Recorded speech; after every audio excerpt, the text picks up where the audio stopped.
So hello guys, welcome. तो इस video में हम देखने वाले हैं इमरजेंसी प्रोविजंस। जो भी इमरजेंसी प्रोविजन पॉलिटी में है उसको हम कंपैरेटिव एनालिसिस करेंगे। बिल्कुल नेशनल इमरजेंसी, स्टेट इमरजेंसी और फाइनेंशियल इमरजेंसी के बीच में। ऐसे तो स्टेट इमरजेंसी वर्ड नहीं यूज किया जाता है, उसको प्रेसिडेंट्स रूल बोला जाता है, लेकिन as a sake of convenience हम स्टेट इमरजेंसी बोलेंगे इस वीडियो में। ठीक है, सो लेट्स बिगिन।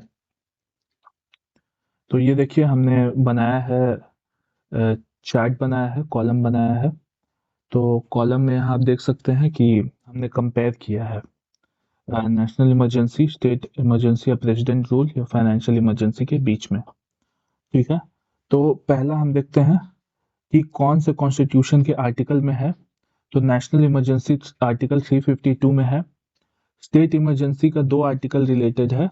एक तो है प्रेसिडेंट रूल, जब गवर्नर रिकमेंड करेगा प्रेसिडेंट को, तो प्रेसिडेंट जब प्रेसिडेंट रूल लगाएंगे किसी स्टेट में तो वो अंडर आर्टिकल 356 के अंडर लगाएंगे। और आर्टिकल 365 क्या है?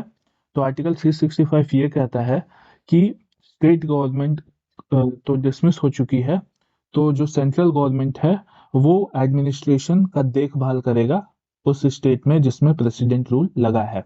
ठीक है, तो दो आर्टिकल याद रखना है आपको स्टेट इमरजेंसी से रिलेटेड, आर्टिकल 356 एंड आर्टिकल 365। इसी को पलट देना है, 56 है ना, इसको 65 कर देना है। ठीक है, और फाइनेंशियल इमरजेंसी आर्टिकल 360। आज तक इंडिया में फाइनेंशियल इमरजेंसी नहीं लगा है। ठीक है, अब किस पार्ट ऑफ कॉन्स्टिट्यूशन में आता है? तो आपको पता होगा कि जो इंडियन कॉन्स्टिट्यूशन है उसमें ओरिजिनली तो 22 पार्ट थे, लेकिन अभी 25 हैं। तो ये 18वां पार्ट में आता है इमरजेंसी प्रोविजंस। इमरजेंसी प्रोविजंस जो है वो पार्ट 18 ऑफ द कॉन्स्टिट्यूशन में आता है। ठीक है, अब पॉपुलर नेम क्या है? तो नेशनल इमरजेंसी को तो नेशनल इमरजेंसी ही बोलते हैं। स्टेट इमरजेंसी को प्रेसिडेंट रूल, एक्चुअली में प्रेसिडेंट रूल ही बोलते हैं, इसे स्टेट इमरजेंसी नहीं बोलते हैं। ठीक है, और फाइनेंशियल इमरजेंसी को तो फाइनेंशियल इमरजेंसी बोलते हैं। अब देखते हैं कि किस किस ग्राउंड्स पे ये इमरजेंसी डिक्लेयर होता है। तो नेशनल इमरजेंसी जो है वो वॉर के ऊपर होता है। अगर किसी कंट्री के साथ वॉर हो गया हमारा, तो वॉर डिक्लेयर कौन करता है? सबसे पहले ध्यान ये रखना है, तो वॉर प्रेसिडेंट ही डिक्लेयर करते हैं। ठीक है, क्योंकि president is the supreme commander of the armed forces of India.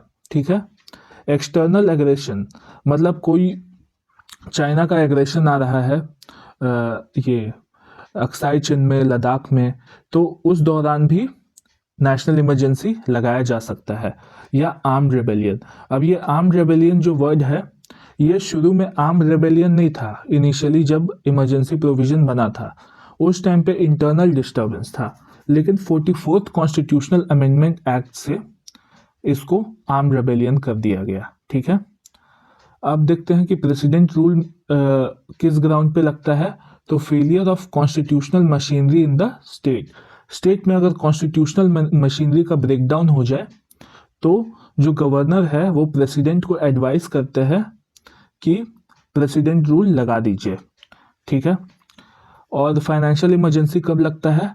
तो threat to the financial stability और क्रेडिट। तो जो 1991 में बीओपी क्राइसिस आया था, बैलेंस ऑफ पेमेंट क्राइसिस, उस टाइम तो नहीं लगा था नेशनल इमरजेंसी, लेकिन वैसे ही कुछ सिचुएशन में जब इंडिया के पास कैपिटल अकाउंट कन्वर्टिबिलिटी पूरा ना हो, पैसा ज़्यादा ना हो जिससे कि हम इंपोर्ट कर सके एसेंशियल गुड्स, जैसे कि पेट्रोल इंपोर्ट करने का पैसा ना हो, फॉरेन गुड्स इंपोर्ट करने के लिए डॉलर ख़त्म हो जाए, तो उस केस में फाइनेंशियल थ्रेट होता है कंट्री को। कंट्री अपने कर्जे पे मुकर भी सकता है, क्रेडिट थ्रेट होता है कंट्री का। उस केस में फाइनेंशियल इमरजेंसी लगाते हैं ताकि हम अपने खर्चों पे काबू कर सकें। थैंकफुली अभी तक इंडिया में एक बार भी फाइनेंशियल इमरजेंसी नहीं लगा है। अब देखते हैं कि थ्रेट क्या है, किस टाइप का थ्रेट होता है। तो नेशनल इमरजेंसी में नेशनल सिक्योरिटी का थ्रेट होता है। अब वॉर हो रहा है तो भाई नेशनल सिक्योरिटी का तो थ्रेट होगा ही। स्टेट इमरजेंसी में स्टेट का गवर्नेंस ही ब्रेक कर जाए, मतलब जो स्टेट गवर्नमेंट है वो रोगली फंक्शन करने लगे, मांग करने लगे, ये सेंट्रल गवर्नमेंट का डायरेक्शन ना माने, सेंट्रल गवर्नमेंट को बनाना है, इम्पोर्टेंट हाईवे बनाना है, मान लीजिए कि उत्तराखंड या लद्दाख में हाईवे बनाना है, स्ट्रेटेजिक हाईवे बनाना है जिससे कि हमारा आर्म फोर्सेस आराम से अनएक्सेसिबल एरिया में जा सके, और स्टेट गवर्नमेंट लैंड का एक्विजिशन ही नहीं दे रहा है, बोल रहा है कि नहीं हम नहीं बनाने देंगे, उस केस में जो गवर्नर है वो प्रेसिडेंट को बोल के स्टेट गवर्नमेंट को डिसमिस करवा सकते हैं और प्रेसिडेंट रूल लगा सकते हैं, ठीक है। और फाइनेंशियल इमरजेंसी में तो वही इकोनॉमिक और फाइनेंशियल स्टेबिलिटी का थ्रेट होता है। तब प्रोक्लेम कौन करता है, लगाता कौन है? तो इमरजेंसी, जो तीनों टाइप का इमरजेंसी है यहाँ पे, उसको प्रेसिडेंट ऑफ इंडिया ही लगाते हैं, president of India he proclaim करते हैं, ठीक है, ध्यान रखना है। कैबिनेट का रिकमेंडेशन चाहिए कि नहीं, तो ध्यान रखना है, पहले कैबिनेट का रिकमेंडेशन रिक्वायर्ड नहीं था। जब 1975 में इंदिरा गांधी जी ने फखरुद्दीन अली अहमद से सिग्नेचर लिया था नेशनल इमरजेंसी लगाने के लिए on the ground of internal disturbance, उस टाइम पे कैबिनेट का रिकमेंडेशन नहीं लिया गया था। लेकिन 44th constitutional amendment act Morarji Desai के टाइम पे इस चीज को मैंडेटरी कर दिया गया कि पूरा कैबिनेट ऑफ मिनिस्टर्स का सिग्नेचर चाहिए नेशनल इमरजेंसी अगर आप लगाना चाहते हैं तो, ठीक है। प्रेसिडेंट रूल में मैंडेटरी नहीं है कैबिनेट का रिकमेंडेशन, और फाइनेंशियल इमरजेंसी में भी मैंडेटरी नहीं है, लेकिन नेशनल इमरजेंसी में मैंडेटरी कर दिया गया था। क्यों? क्योंकि इंदिरा गांधी ने गलत तरीके से इंटरनल डिस्टर्बेंस के नाम पे जो भी ऑपोजिशन लीडर्स थे उन लोगों को जेल में डाला था। पार्लियामेंट का अप्रूवल का टाइम पीरियड क्या होता है? अगर प्रेसिडेंट नेशनल इमरजेंसी प्रोक्लेम कर देते हैं तो 1 महीने के अंदर ही, जिस दिन को प्रोक्लेम किया है, मान लीजिए आज प्रोक्लेम किया है, तो आज से 1 महीने के अंदर अंदर लोकसभा और राज्यसभा दोनों से पास कराना रहता है, और ऐसा वैसा नहीं, स्पेशल मेजोरिटी से पास करवाना रहता है। 2/3 मेंबर प्रेजेंट एंड वोटिंग से पास कराना रहता है, ठीक है। और प्रेसिडेंट रूल में कितना महीने के अंदर पास कराना रहता है? तो लगभग 2 महीने के अंदर में पास कराना होता है, ठीक है। और फाइनेंशियल इमरजेंसी में भी 2 महीने का टाइम पीरियड है, लेकिन नेशनल इमरजेंसी में याद रखना है कि 1 महीने का ही टाइम पीरियड है। अब हम बढ़ते हैं नेक्स्ट स्लाइड में। आई होप यहाँ पे आपको सब क्लियर होगा, और अगर कुछ क्लियर नहीं होगा तो आप नीचे कमेंट करिएगा ना, मैं अच्छे से समझा दूंगा। नेक्स्ट स्लाइड पे आते हैं। अब हम देखते हैं यहाँ पे कि मेजॉरिटी कैसा कैसा चाहिए नेशनल इमरजेंसी के लिए। तो जो 1 महीना का टाइम रहता है जब प्रेसिडेंट प्रोक्लेम करते हैं, तो उस 1 महीने के अंदर लोकसभा और राज्यसभा को special majority 2/3 member present and voting. अब प्रेजेंट एंड वोटिंग क्या है?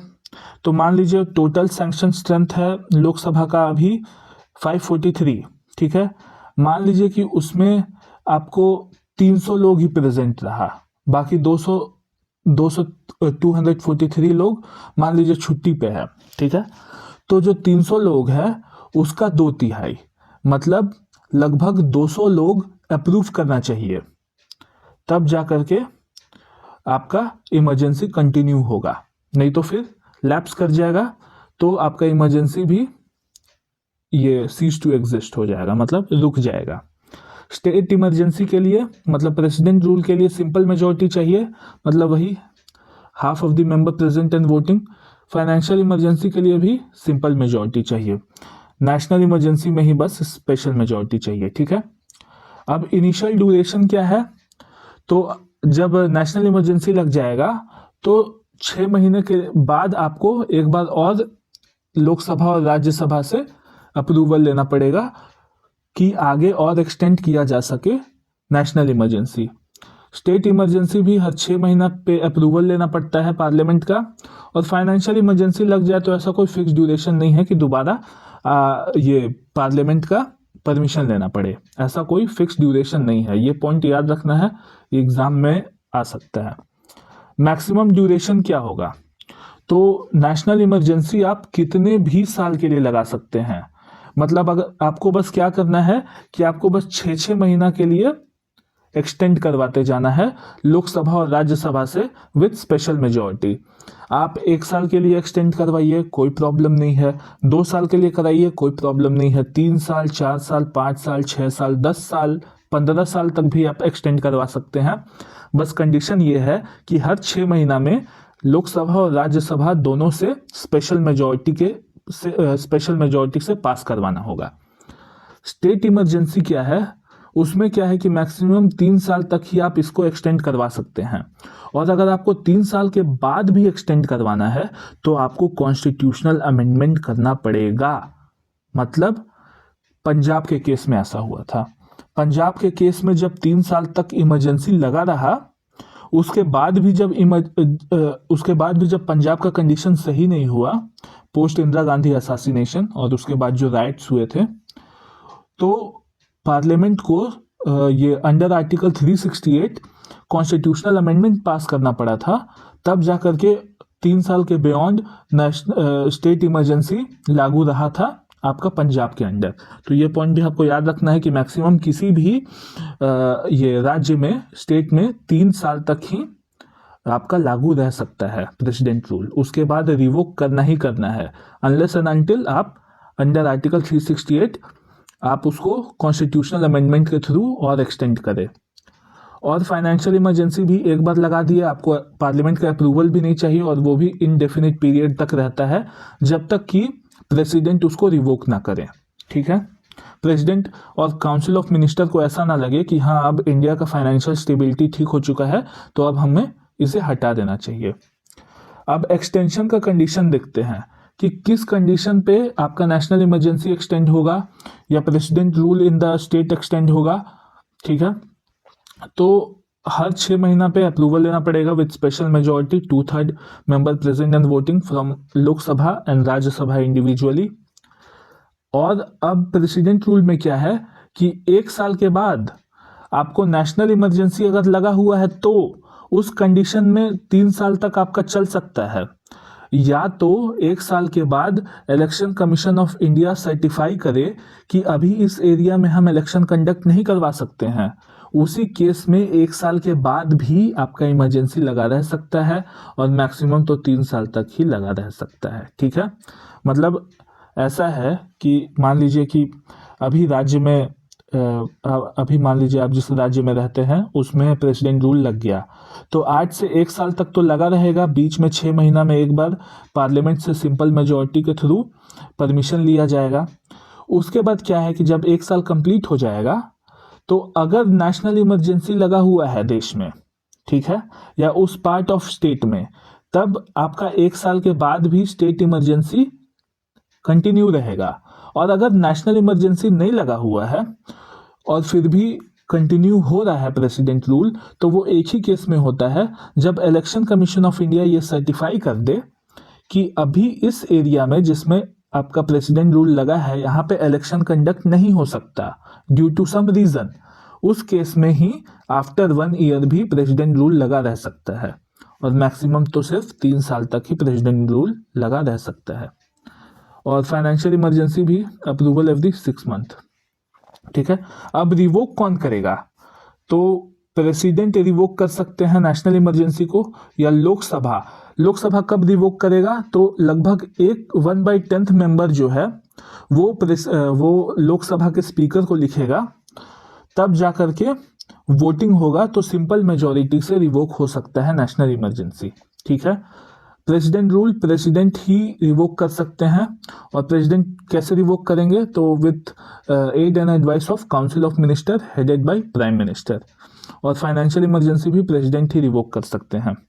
अब देखते हैं बहुत most important points, effect on fundamental right. तो फंडामेंटल राइट पे क्या इफेक्ट पड़ता है? तो नेशनल इमरजेंसी में हाँ बिल्कुल इफेक्ट पड़ता है फंडामेंटल राइट पे। ठीक है, स्टेट इमरजेंसी में नहीं, उतना कुछ खास नहीं, मतलब बिल्कुल फर्क नहीं पड़ता है। आपका जैसा फंडामेंटल राइट है वैसे चलते रहेगा। और फाइनेंशियल इमरजेंसी में भी आपका फंडामेंटल राइट पूरा रहेगा, आप उसको कोर्ट के थ्रू इन्फोर्स भी करा सकते हैं बाय इशूइंग रिट्स इशू करा करके। अगर आपका फंडामेंटल राइट वायलेट हो रहा है तो कोर्ट आप जा सकते हैं, high court under article 226, supreme court under article 32, और आप रिट इशू करवा सकते हैं। अब देखते हैं कि आर्टिकल 19 जो है वो सस्पेंड हो जाता है ड्यूरिंग एक्सटर्नल इमरजेंसी। अब ये पॉइंट बहुत इंपॉर्टेंट है, इसको समझने का यहाँ पे एक कैच है। तो सस्पेंड कब होगा? तो एक्सटर्नल इमरजेंसी में ही होगा। हमने क्या पढ़ा था कि दो होता है, एक एक्सटर्नल इमरजेंसी जिसमें वॉर आता है और एक्सटर्नल एग्रेशन आता है। उस केस में ये जो आर्टिकल 19 है वो ऑटोमेटिकली सस्पेंड हो जाता है, प्रेसिडेंट को नोटिफाई करने का जरूरत नहीं है। अगर प्रेसिडेंट किसी कंट्री के साथ वॉर डिक्लेयर कर दिए या एक्सटर्नल एग्रेशन कर रहा है कोई कंट्री, तो उस केस में एक्सटर्नल इमरजेंसी लगता है और उस केस में अंडर आर्टिकल 19 ऑटोमेटिकली सस्पेंड हो जाता है। ठीक है, आर्टिकल 19 सस्पेंड कब नहीं होता है? तो प्रेसिडेंट रूल में नहीं होता है, और फाइनेंशियल इमरजेंसी में भी आर्टिकल 19 पे कोई असर नहीं पड़ता है। जो फंडामेंटल राइट पे असर पड़ता है वो आपका नेशनल इमरजेंसी के दौरान ही पड़ता है। किस फंडामेंटल राइट पे असर नहीं पड़ता है? तो सिर्फ दो ही फंडामेंटल राइट है जिस पे कोई असर नहीं पड़ता है, वो एवरग्रीन है। वो है अंडर आर्टिकल 20 एंड 21। ये कभी भी सस्पेंड नहीं होते हैं ड्यूरिंग दी नेशनल इमरजेंसी। मतलब अगर आपका आर्टिकल 20 और आर्टिकल 21 राइट टू लाइफ ये वायलेट होता है तो आप ड्यूरिंग नेशनल इमरजेंसी भी सुप्रीम कोर्ट और हाई कोर्ट जा सकते हैं रिट इशू करवा करके। ठीक है, अब आई होप ये स्लाइड आपको समझ में आया होगा। हम नेक्स्ट स्लाइड पे चलते हैं। I am sorry. अब देखते हैं कि जुडिशियल रिव्यू अलाउड है कि नहीं। अगर नेशनल इमरजेंसी प्रेसिडेंट लगा दिए, उस केस में नेशनल इमरजेंसी जब खत्म हुआ उसके बाद कुछ लोग कोर्ट चले गए, तो नहीं सॉरी खत्म नहीं हुआ, मतलब कंटिन्यू हुई है, और लोग कोर्ट चले गए कि ये गलत तरीके से नेशनल इमरजेंसी लगा हुआ है, ये गवर्नमेंट को फेवर करने के लिए कि गवर्नमेंट और थोड़ा दिन पावर में रह जाए, इसलिए। तो उस केस में कोर्ट सुनवाई कर सकता है, अलाउड है judicial review. State emergency president rule में भी अलाउड है। ये एसआर बमई केस में बोला गया था कि जो सेंटर है वो स्टेट गवर्नमेंट को हैरास करने के लिए या प्रॉब्लम क्रिएट करने के लिए स्टेट गवर्नमेंट को डिसमिस नहीं कर सकती है। मान लीजिए कि सेंटर में बीजेपी का सरकार है और स्टेट में कांग्रेस का, और बीजेपी का जो सेंटर गवर्नमेंट है वो जानबूझ के प्रेसिडेंट रूल लगा देता है ताकि कांग्रेस सरकार को डिसमिस किया जा सके, तो ये नहीं किया जा सकता। एसआर बमई केस में बोला गया था। ठीक है, और फाइनेंशियल इमरजेंसी जो लगा है उस केस में भी जुडिशियल रिव्यू ओपन है। अब देखते हैं कि सेंटर स्टेट रिलेशन पे क्या असर पड़ता है ड्यूरिंग दिस इमरजेंसी। तो सेंटर बहुत पावरफुल हो जाता है during national emergency. Centre takes over state list. जो प्रेसिडेंट रूल लगता है तो फिर पार्लियामेंट स्टेट सब्जेक्ट पे भी लॉ बनाता है। ठीक है, और सेंट्रल कंट्रोल करता है फाइनेंसेस को, मतलब पार्लियामेंट कंट्रोल करेगा ये स्टेट के बजट को और स्टेट के फाइनेंसेस को। जो भी हाई कोर्ट के जजेस को सैलरी मिलेगा उसमें कटौती कर सकता है पार्लियामेंट। तो ये सेंटर स्टेट रिलेशन ऐसे काम करता है ड्यूरिंग इमरजेंसीज। स्टेट गवर्नमेंट का क्या होगा? तो नेशनल इमरजेंसी में तो स्टेट गवर्नमेंट बिल्कुल चंगा है, कोई दिक्कत नहीं है, आपका चलते रहेगा। लेकिन स्टेट इमरजेंसी के दौरान डिसमिस किया जा सकता है स्टेट गवर्नमेंट को, और फाइनेंशियल इमरजेंसी के दौरान स्टेट गवर्नमेंट को कोई फर्क नहीं पड़ता है, वो कंटिन्यू चलते रहता है। स्टेट लेजिस्लेचर का क्या हाल होता है, मतलब स्टेट के विधानसभा का क्या हाल होता है? तो नेशनल इमरजेंसी के दौरान कंटिन्यू रहता है स्टेट लेजिस्लेचर, लेकिन जब प्रेसिडेंट रूल लगा रहता है तो जो ये स्टेट का विधानसभा है उसको सस्पेंड किया जा सकता है या पूरी डिसॉल्व भी किया जा सकता है। ठीक है, और फाइनेंशियल इमरजेंसी में तो स्टेट का लेजिस्लेचर मतलब विधानसभा को कोई फर्क नहीं पड़ता है, वो कंटिन्यू काम करते रहता है। अब लॉ मेकिंग पावर देखते हैं। तो जो पार्लियामेंट है वो स्टेट लिस्ट पे भी लॉ बना सकता है ड्यूरिंग नेशनल इमरजेंसी। ऐसे नॉर्मल कंडीशन में तो पार्लियामेंट सिर्फ कंकरेंट लिस्ट और लिस्ट 1 जो कि यूनियन लिस्ट है उसी पे लॉ बना सकता है, लेकिन नेशनल इमरजेंसी के टाइम पे पार्लियामेंट के पास स्पेशल पावर आ जाता है कि वो स्टेट लिस्ट के भी सब्जेक्ट्स पे लॉ बना सकता है। प्रेसिडेंट रूल के दौरान पार्लियामेंट स्टेट लिस्ट के ऊपर कंट्रोल कर लेता है। और फाइनेंशियल इमरजेंसी के दौरान कोई फर्क नहीं पड़ता है, पार्लियामेंट बस यूनियन लिस्ट और कंकरेंट लिस्ट पे ही बनाता है और स्टेट अपना कंकरेंट लिस्ट और स्टेट लिस्ट पे ही लॉ बनाता है, तो इसमें नो चेंज है। ठीक है।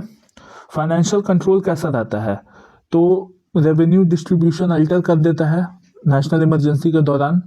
प्रेसिडेंट सैंक्शन करते हैं एक्सपेंडिचर कि कैसे एक्सपेंडिचर होगा, बजट कैसे पेश होगा, बजट पास होगा प्रेसिडेंट रूल में, तो वो सब प्रेसिडेंट देखते हैं। ठीक है।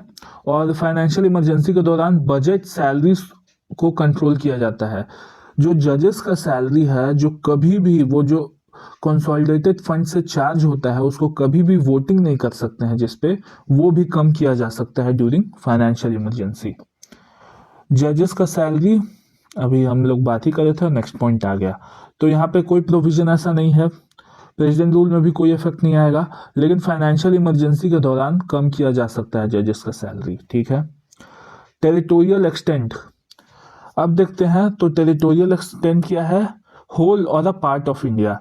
तो पहले क्या था कि जब नेशनल इमरजेंसी लगता था तो पूरे इंडिया पे लगता था, लेकिन 44th कॉन्स्टिट्यूशनल अमेंडमेंट के बाद अब ये किसी पार्ट ऑफ इंडिया पे भी नेशनल इमरजेंसी लग सकता है। मान लीजिए कि ये छत्तीसगढ़ में नक्सलवाद बहुत ज़्यादा है, तो सिर्फ छत्तीसगढ़ में ही नेशनल इमरजेंसी लगाया जा सकता है, बाकी जो स्टेट है वो नॉर्मली फंक्शन कर सकता है।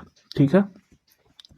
और प्रेसिडेंट रूल में तो जो स्टेट में लगता है उसी में प्रेसिडेंट रूल लगा रहता है, और फाइनेंशियल इमरजेंसी पूरे इंडिया के ऊपर लगता है। ठीक है। अब आई होप ये भी स्लाइड आपको बिल्कुल क्लियर होगा। इतना डेप्थ में मतलब कोई नहीं पढ़ाता, आप यहाँ से पढ़ लिए, आप कहीं भी जाइए किसी भी एग्जाम में इमरजेंसी प्रोविजन से जो भी क्वेश्चन आएगा आप आराम से कर लीजिएगा, आपको कोई प्रॉब्लम नहीं होगा।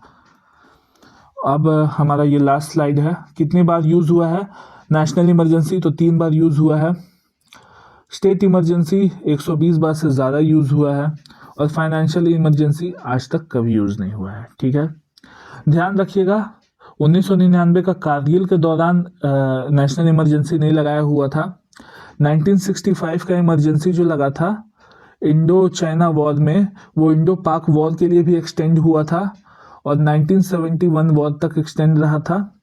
उसके बाद 1975 में इंदिरा गांधी ने इमरजेंसी लगा दी थी, तो 1971 का जो इमरजेंसी है वो 1975 की इमरजेंसी के साथ भी एक्सटेंड हुआ था। तो यही 3 टाइम पे इमरजेंसी लगा है।